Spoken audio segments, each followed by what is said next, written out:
It happened after my local RSPCA rescued a litter of puppies that were kept in puppy farm conditions. The RSPCA inspector responsible for rescuing these puppies described the conditions they were kept in as like pigs. As horrific as that might sound, it wasn't even strictly true.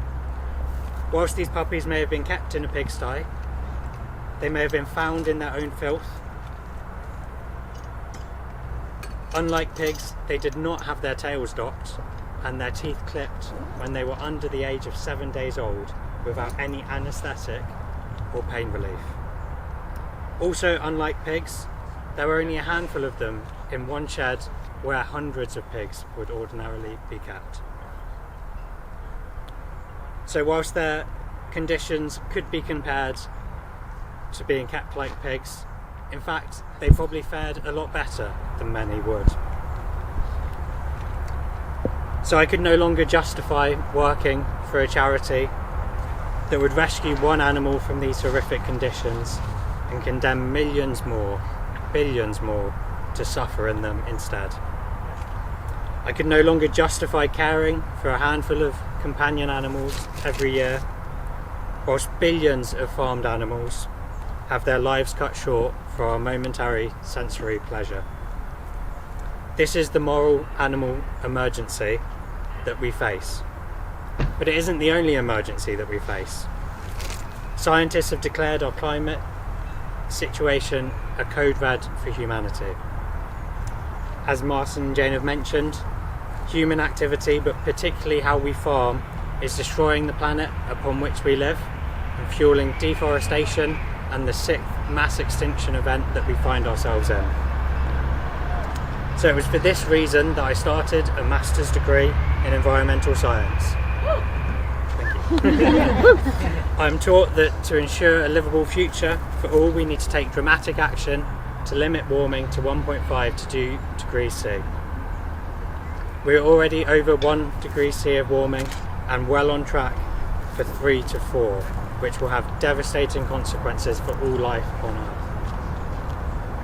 Consequences that will take the form of more extreme weather events, temperatures that are simply unlivable, flooding, wildfires, droughts, crop failures, and conflicts over resources like food and water that we previously took for granted.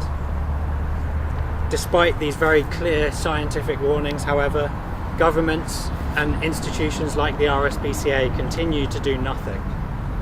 Worse than this, they take money from major polluters and support destructive industries with billions in fossil fuels to the likes of fossil fuels and animal farming. Now, as a result of the scale of these moral, animal and environmental crises, I won't be finishing my degree this September. I was meant to, but I can't finish my degree because how can I focus on writing a 10,000 word dissertation when billions of animals are dying each year and as we ourselves as well hurtle towards extinction? How can I finish my degree when a solution is within our grasp, yet governments and institutions like the RSPCA refuse to act? Because I'm not telling you all this to upset you or anger you. I'm telling you this because we still have a window of opportunity to fix this. And that is why Animal Rebellion are here today asking the RSPCA to be part of a plant-based future. All of my energy, all of our energy, all of their energy needs to go towards ensuring this future, because we know that a plant-based future is the only cruelty-free, livable one. Woo!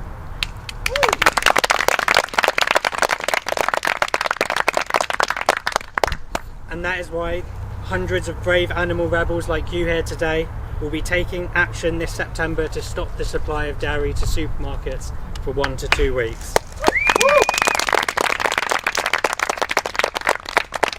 Putting their bodies and civil liberties on the line as we call for a better world. As we make a clear demand to the government that they need to support farmers and fishing communities in a just transition to a sustainable plant-based future.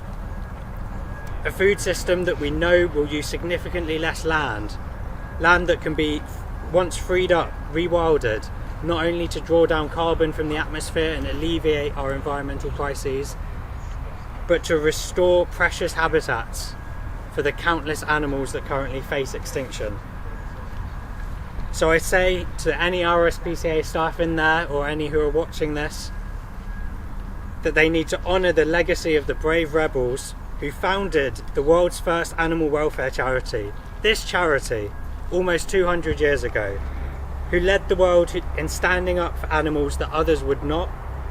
Honour that legacy by joining these rebels here and those taking action in September as we demand a plant-based future and attempt to make history for the animals once again. Thank you.